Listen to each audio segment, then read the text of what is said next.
जय श्री कृष्ण मेरे प्यारे भैया बहनों एवं समस्त सहपाठियों।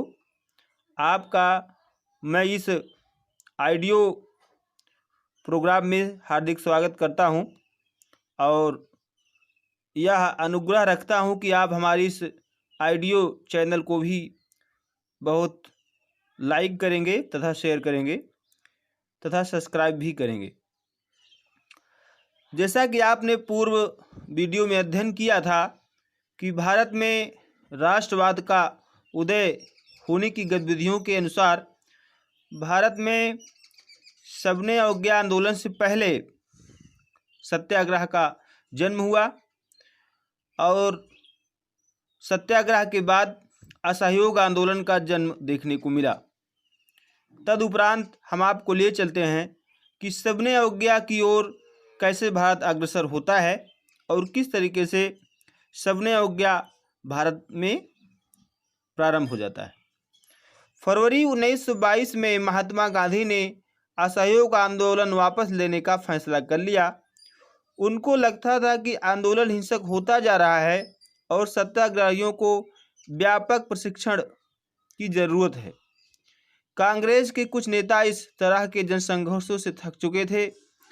वे 1919 के गवर्नमेंट ऑफ इंडिया एक्ट के तहत गठित की गई प्रांतीय परिषदों के चुनाव में हिस्सा लेना चाहते थे।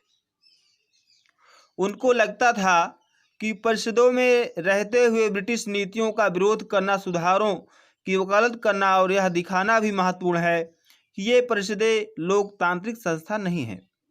CR दास और मोतीलाल नेहरू ने परिषद राजनीति में वापस लौटने के लिए कांग्रेस के भीतर ही स्वराज पार्टी का गठन कर डाला। जवाहरलाल नेहरू और सुभाष चंद्र बोस जैसे युवा नेता ज़्यादा उग्र जन आंदोलन और पूर्ण स्वतंत्रता के लिए दबाव बनाए हुए थे। आंतरिक बहस व असहमति के इस माहौल में दो ऐसे तत्व थे जिन्होंने 20 के दशक के आखिरी सालों में भारतीय राजनीति की रूपरेखा का एक बार फिर रूपरेखा बदल दी। पहला कारक था विश्वव्यापी आर्थिक मंदी का असर। 1926 से कृषि उत्पादों की कीमतें गिरने लगी थी और 1930 के बाद तो पूरी तरह धराशायी हो गई। कृषि उत्पादों की मांग गिरी और निर्यात कम होने लगा, तो किसानों को अपनी उपज बेचने और लगान चुकाने की भारी प्रक्रिया को देखने को मिला कि उन्हें यह रकम चुकाना आसान नहीं दिख रहा था। 1930 तक ग्रामीण इलाके भारी उथल पुथल से गुजरने लगे थे। इस पृष्ठभूमि में ब्रिटेन की नई टोरी सरकार ने सर जॉन कमीशन के नेतृत्व में एक वैधानिक आयोग का गठन कर दिया। राष्ट्रवादी आंदोलन के जवाब में गठित किए गए इस आयोग को भारत में संवैधानिक व्यवस्था की कार्यशैली का अध्ययन करना था और उसके बारे में सुझाव देने थे। इस आयोग में एक भी भारतीय सदस्य नहीं था, सारे अंग्रेज थे। 1928 में जब साइमन कमीशन भारत पहुंचा तो उसका स्वागत साइमन कमीशन वापस जाओ, गो बैक के नारे के साथ दिया गया। कांग्रेस और मुस्लिम लीग सभी पार्टियों ने प्रदर्शनों में हिस्सा लिया। इस विरोध को शांत करने के लिए वायसराय लॉर्ड इरविन ने अक्टूबर 1929 में भारत के लिए डोमिनियन स्टेज का गोलमेज सा ऐलान कर दिया, जिसे बाद में गोलमेज सम्मेलन के नाम से प्रसिद्ध किया गया। उन्होंने इस बारे में कोई समय सीमा भी नहीं निर्धारित की थी। उन्होंने सिर्फ इतना कहा था कि भावी संविधान के बारे में चर्चा करने के लिए गोलमेज सम्मेलन आयोजित करना आवश्यक होगा। इस प्रस्ताव से कांग्रेस के नेता संतुष्ट नहीं थे। जवाहरलाल नेहरू और सुभाष चंद्र बोस के नेतृत्व में कांग्रेस का तेज तर्रार खेमा आक्रामक तेवर अपनाने लगा था। उदारवादी और मध्यवर्गीय नेता ब्रिटिश डोमिनियन के भीतर ही संवैधानिक व्यवस्था के पक्ष में थे, लेकिन इस खेमे का प्रभाव घटता जा रहा था। दिसंबर 1929 में जवाहरलाल नेहरू की अध्यक्षता में कांग्रेस के लाहौर अधिवेशन में पूर्ण स्वराज की मांग को औपचारिक रूप से मान लिया गया। तय किया गया कि 26 जनवरी 1930 को स्वतंत्रता दिवस के रूप में स्वतंत्रता दिवस मनाया जाएगा। और उस दिन लोग पूर्ण स्वराज के लिए संघर्ष की शपथ लेंगे। इस उत्सव की ओर बहुत कम ही लोग अपना ध्यान दे रहे थे। अब स्वतंत्रता के इस अमूर्त विचार को रोजमर्रा जिंदगी के ठोस मुद्दों से जोड़ने के लिए महात्मा गांधी को कोई और रास्ता ढूंढना था। नमक यात्रा और सबने अवज्ञा आंदोलन। देश को एकजुट करने के लिए महात्मा गांधी को नमक एक शक्तिशाली प्रतीक दिखाई दिया। 31 जनवरी 1930 को उन्होंने वायसराय इरविन को एक खत लिखा। इस खत में उन्होंने 11 मांगों का उल्लेख किया था। इनमें से कुछ सामान्य मांगे थी, जबकि कुछ मांगे उद्योगपतियों से लेकर किसानों तक विभिन्न तबकों से जुड़ी हुई थी। गांधी जी इन मांगों के जरिए समाज के सभी वर्गों को अपने साथ जोड़ना चाहते थे, ताकि सभी उनके अभियान में शामिल हो सके। इनमें सबसे महत्वपूर्ण मांग नमक कर को खत्म करने के बारे में थी। नमक का अमीर गरीब सभी इस्तेमाल करते थे। यह भोजन का एक अभिन्न हिस्सा था। इसलिए नमक पर कर और उसके उत्पादन पर सरकारी इजारेदारी को महात्मा गांधी ने ब्रिटिश शासन का सबसे दमनकारी पहलू बताया था। महात्मा गांधी का यह पत्र एक अल्टीमेटम, चेतावनी की तरह था। उन्होंने लिखा था कि अगर 11 मार्च तक उनकी मांगें नहीं मानी गई तो कांग्रेस सबने अवज्ञा आंदोलन छेड़ देगी। इरविन झुकने को तैयार नहीं थे। फलस्वरूप महात्मा गांधी ने अपने 78 विश्वस्त वॉलेंटियरों के साथ नमक यात्रा शुरू कर दी। यह यात्रा साबरमती में गांधी जी के आश्रम से 240 किलोमीटर दूरी डांडी नामक गुजराती तटीय कस्बे में जाकर खत्म होती थी। गांधी जी की टोली ने 24 दिन तक हर रोज लगभग 10 मील का सफर तय किया। गांधी जी जहां भी रुकते हजारों लोग उन्हें सुनने लगते थे। इन सभाओं में गांधी जी ने स्वराज का अर्थ स्पष्ट किया और आह्वान किया कि लोग अंग्रेजों को शांतिपूर्ण अवज्ञा करें, यानी अंग्रेजों का कहना ना माने। 6 अप्रैल को यह डांडी पहुंचे और उन्होंने समुद्र का पानी उबालकर नमक बनाकर दिखाया कि यह कानून का उल्लंघन था। यहीं से सबने अवज्ञा आंदोलन शुरू हुआ। यह आंदोलन असहयोग आंदोलन के मुकाबले किस तरह अलग था। इस बार लोगों को न केवल अंग्रेजों का सहयोग न करने के लिए बल्कि औपनिवेशिक कानूनों का उल्लंघन करने के लिए आह्वान किया जाने लगा।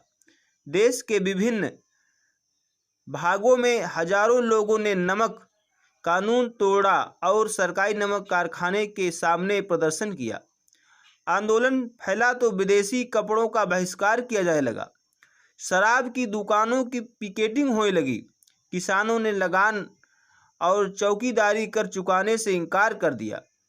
गांवों में तैनात कर्मचारी इस्तीफे देने लगे। बहुत सारे स्थानों पर जंगलों में रहने वाले वन कानूनों का उल्लंघन करने लगे। वे लकड़ी बीनने और मवेशियों को चराने के लिए आरक्षित वनों में घुसने लगे। इन घटनाओं से चिंतित औपनिवेशिक सरकार कांग्रेसी नेताओं को गिरफ्तार करने लगी। बहुत सारे स्थानों पर हिंसक टकराव हुए। अप्रैल 1930 में जब महात्मा गांधी के समर्पित साथी अब्दुल गफ्फार खान को गिरफ्तार किया गया तो गुस्साई भीड़ सशस्त्र बख्तरबंद गाड़ियों और पुलिस की गोलियों का सामना करते हुए सड़कों पर उतर आए। बहुत सारे लोग मारे गए। महीनों भर बाद जब महात्मा गांधी को भी गिरफ्तार कर लिया गया तो सोलापुर के औद्योगिक मजदूरों ने अंग्रेजी शासन का प्रतीक पुलिस चौकियों, नगर पालिका भवनों, अदालतों और रेलवे स्टेशनों पर हमले शुरू कर दिए। भयभीत सरकार ने निर्मम दमन का रास्ता अपनाया। शांतिपूर्ण सत्याग्रहियों पर हमले किए गए।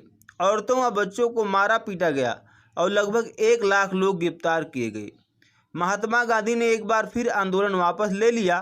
5 मार्च 1931 को उन्होंने इरविन के साथ एक समझौता पर दस्तखत किया। इस समझौते को गांधी इरविन समझौते के तहत जाना जाता है। इसके जरिए गांधी ने लंदन में होने वाले दूसरे गोलमेज सम्मेलन में हिस्सा लेने पर अपनी सहमति व्यक्त कर दी। पहले गोलमेज सम्मेलन का कांग्रेस बहिष्कार कर चुकी थी। इसके बदले सरकार राजनीतिक कैदियों को रिहा करने पर राजी हो गई। दिसंबर 1931 में सम्मेलन के लिए गांधी जी लंदन गए। यह वार्ता बीच में टूट गई और उन्होंने निराश वापस लौटने के लिए निर्णय लिया। यहाँ आकर उन्होंने पाया कि सरकार ने नए सिरे से दमन कार्य शुरू किया है। गफ्फार खान और जवाहरलाल नेहरू दोनों जेल में थे। कांग्रेस को गैर कानूनी घोषित कर दिया गया। सभाओं, प्रदर्शनों और बहिष्कार जैसी गतिविधियों को रोकने के लिए सख्त कदम उठाए जा रहे थे। बहिष्कार जैसी गतिविधियों को रोकने के लिए सख्त कदम इसलिए उठाए जा रहे थे क्योंकि भारी आशंकाओं के बीच महात्मा गांधी ने सविनय अवज्ञा आंदोलन दोबारा शुरू कर दिया था। साल भर तक आंदोलन चला, लेकिन 1934 तक आते आते उसकी गति मंद पड़ने लगी थी। लोगों ने आंदोलन को कैसे लिया, अब आप इसके बारे में अध्ययन करेंगे। आइए देखें कि सिविल नफरमानी का सविनय अवज्ञा आंदोलन में शामिल विभिन्न सामाजिक समूह कौन से थे, उन्होंने आंदोलन में हिस्सा क्यों लिया, उनके आदर्श क्या थे, उनके लिए स्वराज के क्या मायने थे। गांवों में संपन्न किसान समुदाय जैसे गुजरात के पटीदार और उत्तर प्रदेश के जाट आंदोलन में सक्रिय थे। व्यावसायिक फसलों की खेती करने के कारण व्यापार में मंदी और गिरती कीमतों से वे बहुत परेशान थे। जब उनकी नकद आय खत्म होने लगी तो उनके लिए सरकारी लगान चुकाना नामुमकिन हो गया। सरकार लगान कम करने को तैयार नहीं थी। चारों तरफ असंतोष था। संपन्न किसानों ने सविनय अवज्ञा आंदोलन का बढ़ा चढ़ा कर समर्थन किया। उन्होंने अपने समुदायों के लिए लड़ाई लड़ी तथा भारी लगान के खिलाफ विरोध प्रदर्शन किया। लेकिन जब 1931 में लगानों के घटे बिना आंदोलन वापस ले लिया गया तो उन्हें बड़ी निराशा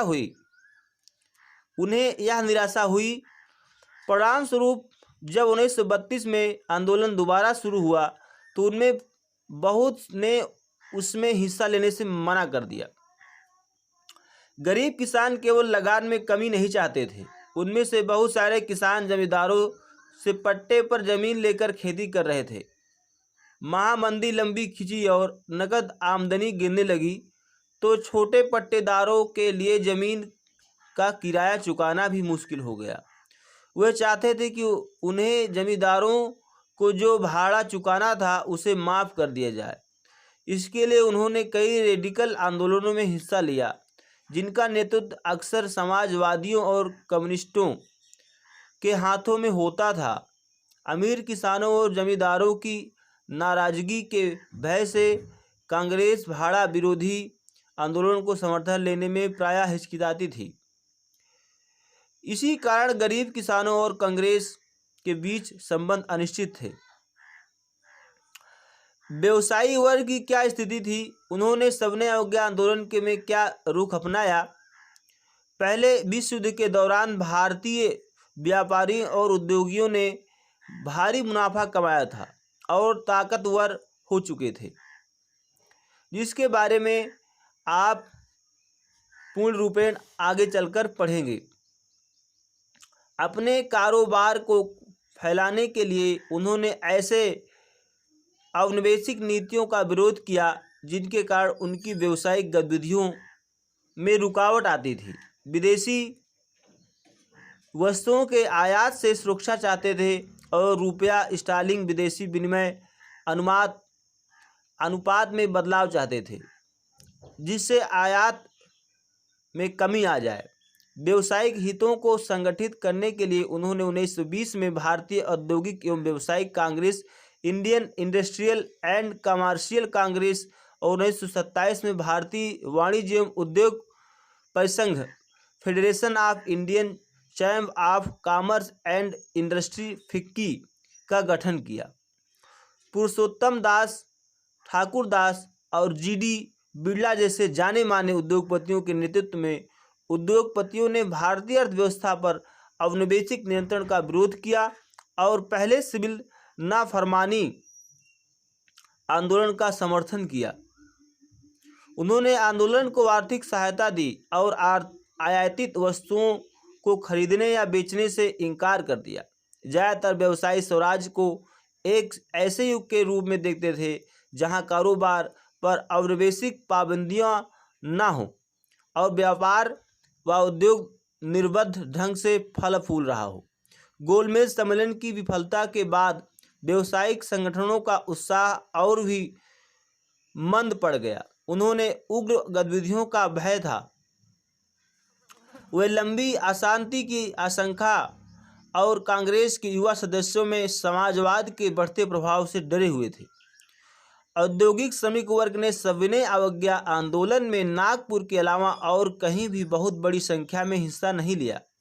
जैसे जैसे उद्योगपति कांग्रेस के नज़दीक आ रहे थे, मजदूर कांग्रेस से छिटकने लगे थे। फिर भी कुछ मजदूरों ने सविनय अवज्ञा आंदोलन में हिस्सा लिया। उन्होंने विदेशी वस्तुओं के बहिष्कार जैसी कुछ गांधीवादी विचारों का वेतन कम करके खराब कर स्थितियों को खिलाफ अपनी लड़ाई से जोड़ लिया। 1930 में रेलवे कामगारों की ओर और 1932 में गोदी कामगारों की हड़ताल हुई। 1930 में छोटा नागपुर की टिन खानों के हजारों मजदूरों ने गांधी टोपी पहनकर रैलियों और बहिष्कार अभियानों में हिस्सा लिया। फिर भी कांग्रेस अपने कार्यक्रम में मजदूरों की मांगों को समाहित करने में हिचकिचा रही थी। कांग्रेस को लगता था कि इससे उद्योगपति आंदोलन से दूर चले जाएंगे और साम्राज्यवाद विरोधी ताकतों में फूट पड़ेंगे। सिविल नाफरमानी आंदोलन में औरतों ने बड़े पैमाने पर हिस्सा लिया। गांधी जी ने नमक सत्याग्रह के दौरान हजारों औरतों उनकी बात सुनने के लिए घर से बाहर आ जाती थी। हजारों औरतें उनकी बात सुनने के लिए बाहर आ जाती थी। उन्होंने जुलूसों में हिस्सा लिया, नमक बनाया, विदेशी कपड़े व शराब की दुकानों को पिकेटिंग किया। बहुत सारी महिलाएं जेल भी गई। शहरी इलाकों में ज़्यादातर ऊंची जातियों की महिलाएं सक्रिय थी, जबकि ग्रामीण इलाकों में संपन्न किसान परिवार की महिलाएं आंदोलन में हिस्सा ले रही थी। गांधी जी के आह्वान के बाद औरतों को राष्ट्र की सेवा करना अपना पवित्र दायित्व दिखाई देने लगा था, लेकिन सार्वजनिक भूमिका में इस इजाफे का मतलब यह नहीं था कि औरतों को स्थिति की भारी बदलाव आने वाला है। गांधी जी का मानना था कि घर चलाना, चूल्हा चौका संभालना, अच्छी माँ व अच्छी पत्नी की भूमिकाओं का निर्वाह करना ही औरत का असली कर्तव्य है। इसलिए लंबे समय तक कांग्रेस संगठन में किसी भी महिलाओं को महत्वपूर्ण पद पर औरतों को नहीं ले रही थी। कांग्रेस को उनकी प्रतीकात्मक उपस्थिति में दिलचस्प भावना थी। हम आपसे अनुरोध रखते हैं कि आप हमारे इस वीडियो को लाइक तथा शेयर करेंगे। Thanks for the watching this video. धन्यवाद।